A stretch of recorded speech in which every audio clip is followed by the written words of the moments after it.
আসসালামু আলাইকুম। এই ভিডিওতে অনুশীলনী ১.৪ এর সর্বশেষ যে সৃজনশীলটা দেওয়া আছে ১১ নম্বর, এইটা আমরা সলভ করব। তো আমরা উদ্দীপকটা পড়ে দেখি। জাবিদ অতিক্রান্ত মোট পথের ১০ ভাগের ৩ ভাগ অংশ রিকশায়, ৫ ভাগের ২ ভাগ অংশ সাইকেলে, ৫ ভাগের ১ ভাগ অংশ হেঁটে এবং অবশিষ্ট ২ কিলোমিটার পথ ঘোড়ার গাড়িতে গেল। রিকশায় এবং সাইকেলে প্রতি কিলোমিটার পথ যেতে গড়ে ৫ মিনিট সময় লাগে। ক নম্বর বলা হয়েছে ৩/১০, ২/৫ ও ১/৫ কে মানের ঊর্ধ্বক্রমে সাজাও, অর্থাৎ ছোট থেকে বড়তে সাজাতে বলছে। সেক্ষেত্রে আমাদের সমহর বিশিষ্ট করে নিলে খুব সুবিধা হয়। সমহর বিশিষ্ট কিভাবে করব? হরগুলোর প্রথমে লসাগু করতে হবে। তো শিক্ষার্থীরা এখানে তোমরা খেয়াল করো। সমাধান ক নম্বর, প্রদত্ত ভগ্নাংশগুলোর হর হচ্ছে ১০, ৫ আর হচ্ছে ৫। এই যে এগুলোর কথা বলতেছি। তো ১০, ৫ আর ৫ এর আমাদের লসাগু করতে হবে। ৫ দিয়ে আমরা ভাগ দিতে পারি। ৫ দুগুণে ১০, ৫ একে ৫, ৫ একে ৫। আর ভাগ দেওয়া যায় না। সো এখানে ৫ দুগুণে ১০, ১০ একে ১০, ১০ একে ১০। এই হচ্ছে লসাগু। তো লসাগু যেটা হলো সেটাই কিন্তু প্রত্যেকটা ভগ্নাংশের হর হবে। তো অলরেডি কিন্তু প্রথম ভগ্নাংশটার হর হচ্ছে ১০, যেটা লসাগুর সমান। সো এটা নিয়ে কাজ করার কোনো প্রয়োজন নেই। এইটা যা আছে তাই রাখবো। এবার দ্বিতীয় ভগ্নাংশ ছিল ২/৫। দ্বিতীয় ভগ্নাংশের হর ৫ দিয়ে লসাগুকে ভাগ করব। ৫ দিয়ে লসাগু ১০কে ভাগ করলে ২ পাবো। এই ২ দ্বিতীয় ভগ্নাংশের উপরে এবং নিচে গুণ করে দিতে হবে। তো এখানে ২ দুগুণে ৪ হলো, তারপর ৫ দুগুণে ১০ হলো। তো ৪/১০ আমরা পেয়ে গেলাম। এবার তৃতীয় ভগ্নাংশটা দেখো, ১/৫ ছিল। তৃতীয় ভগ্নাংশের হর এই ৫ লসাগু ১০কে ভাগ করবে, ২ হবে। এই ২ তৃতীয় ভগ্নাংশের লব এবং হরকে গুণ করবে। সো ২ একে ২, ৫ দুগুণে ১০। তো ২/১০ এইটা। আমরা ৩টা ভগ্নাংশই এখন দেখতে পাচ্ছি সমহর বিশিষ্ট বা সমান হর। প্রত্যেকটার হর দেখো, এখানেও ১০, এখানেও ১০, এখানেও ১০। হরগুলো যদি সমান হয়, লব যার বড় সেই ভগ্নাংশটাই বড়। সো আমরা ছোট থেকে বড় এখন সাজাতেই পারি। সমহর বিশিষ্ট এত, এত আর এত এর লবগুলোর মধ্যে তুলনা করি। দেখো, লব হচ্ছে এখানে ৪, তারপর হচ্ছে ৩, ২। সবচেয়ে ছোট কোনটা? ২। ২ এর থেকে ৩ বড়, ৩ এর থেকে ৪ বড়। তো এখন ২ এর নিচে লসাগু দাও। তারপর হচ্ছে এই যে লেস দেন চিহ্নটা দিলাম, অর্থাৎ এইটা থেকে এইটা বড়। তারপর ৩ এর নিচেও লসাগুটা দিলাম, ১০ দিলাম। তারপর এটা থেকে এইটা বড়। ৪ এর নিচেও আমরা লসাগু ১০ দিলাম। তো ২/১০ কোত্থেকে আসছে? ২/১০ কিন্তু ১/৫ থেকে আসছে। তো ১/৫ লিখলাম, এই সোজা। ৩/১০ কোত্থেকে আসছে? ৩/১০, ৩/১০ থেকেই আসছে। অলরেডি ওইটাই ছিল। তারপর ৪/১০ এটা কোত্থেকে আসছে? এটা ২/৫ থেকে আসছে।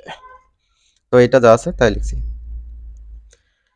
তাহলে মানের ঊর্ধ্বক্রম অনুসারে সাজিয়ে পাই। তো যেভাবে এখন সাজানো হলো সেটাই হচ্ছে ছোট থেকে বড় বা মানের ঊর্ধ্বক্রম। এটাই উত্তর। আশা করি বুঝতে পারছো।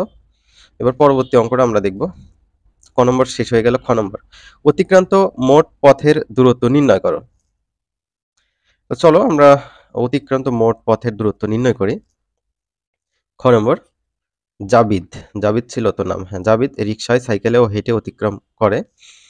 তো রিকশায়, সাইকেলে আর হেঁটে, এই যে দেখো ৩/১০, ২/৫, ১/৫ এগুলো সবগুলো আমরা যোগ করে নিলাম। লসাগু কিন্তু ওই যে ১০, ৫ আর ৫ এর হচ্ছে ১০ হবে। আমরা একটু আগেই করছি। তো এখানে লসাগু আর হর একই। সো এখানে লব যা আছে তাই দিলে চলবে। প্লাস ৫ দিয়ে লসাগু ১০কে ভাগ করলে ২, ২ দুগুণে ৪, ৪ দেওয়া হয়েছে।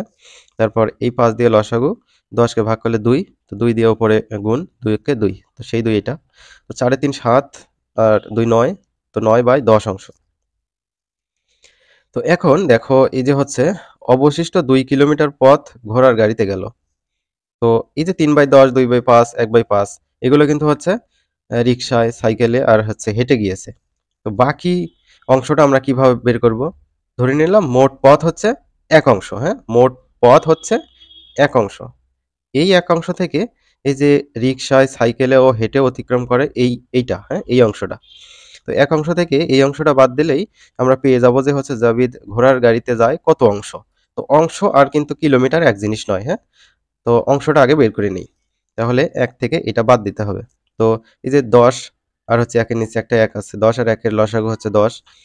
তো যেহেতু ১ এখানে পূর্ণ, তো লসাগু ১০ দিয়ে ১ কে গুণ করো, দশককে ১০, তারপর মাইনাস। সো এই যে হর আর লসাগু সেম, তাই লব এখানে বসিয়ে দিলেই হবে ৯। ১০ থেকে ৯ বিয়োগ করলে ১ আর নিচে হচ্ছে ১০। ১/১০ অংশ। তো এই ১/১০ অংশ ঘোড়ার গাড়িতে যায়। ঠিক আছে? এখানে বলা আছে ২ কিলোমিটার যায় হচ্ছে ঘোড়ার গাড়িতে। তাহলে ২ কিলোমিটার মানে কি ১/১০ অংশ বোঝাবে। তো সম্পূর্ণ দূরত্বের ১/১০ অংশ সমান ২ কিলোমিটার। এবার আমাদের মোট পথের দূরত্ব বের করতে বলছে। আমি একটু আগেই বললাম, ধরে নিই যে মোট পথ হচ্ছে ১ অংশ। তো ১/১০ অংশ সমান হচ্ছে ২ কিলোমিটার, আর হচ্ছে মোট পথ বা ১ অংশ সমান কত হবে? কম হবে। সো ১ এর উপরে যে ভ্যালুটা আছে এইটার সাথে ভাগ হয়ে যাবে ১/১০ এইটা। তো ২ ভাগটা গুণ হয়ে গেলে এটা উল্টিয়ে যাবে, ১০/১ হবে। সো ১০ দুগুণে ২০, ২০ কিলোমিটার। তাহলে মোট অতিক্রান্ত পথ হচ্ছে ২০ কিলোমিটার। এটা হচ্ছে উত্তর খ নম্বরের। তো ক নম্বর শেষ, খ নম্বর শেষ। এবার গ নম্বরটা দেখো। গ নম্বর বলছে জাবিদ রিকশায় এবং সাইকেলে মোট কত সময় ব্যয় করে? তো রিকশায় হচ্ছে এই অংশ আর হচ্ছে সাইকেলে এই অংশ। তো এখানে কত সময় ব্যয় করে সেটা আমরা বের করি এখন। তাহলে খ হতে পাই মোট পথের দূরত্ব হচ্ছে ২০ কিলোমিটার। এখন রিকশায় যায় কত কিলোমিটার সেটা আমরা বের করব। রিকশায় যায় ওই ২০ কিলোমিটারের ১০ ভাগের ৩ ভাগ। এখানে কিন্তু এই যে ১০ ভাগের ৩ ভাগ আছে। তো ১০ দিয়ে আমরা ২০ কে কাটতে পারি, ২ হয়, ৩ দুগুণে ৬। ৬ কিলোমিটার যায় রিকশায়। এবার সাইকেলে যায় ওই মোট পথের ৫ ভাগের ২ ভাগ অংশ। দেখো মোট পথ ছিল ২০ কিলোমিটার। ২০ কিলোমিটার ৫ ভাগের ২ ভাগ অংশ হচ্ছে সাইকেলে যায়। সো ২০ গুণ আ ৫ ভাগের ২ ভাগ। তো ৫ দিয়ে যদি ২০ কে কাটি ৪ হবে। তো ৪ দিয়ে ২ কে গুণ করলে ৮ হবে। তাহলে ৬ আর ৮ এগুলো গেল হচ্ছে রিকশায় ও সাইকেলে। তো ১৪ কিলোমিটার রিকশা আর সাইকেলে। জাবিদ রিকশা ও সাইকেলে ১ কিলোমিটার যেতে সময় নেয় ৫ মিনিট। এখানে কিন্তু বলাই আছে। রিকশা এবং সাইকেলে অ্যা প্রতি কিলোমিটার পথ যেতে ৫ মিনিট সময় লাগে। সেটাই আমরা লিখছি। তো এখানে ১৪ কিলোমিটার বের হইছে। তাহলে ১৪ কিলোমিটার যেতে সময় নেবে বেশি।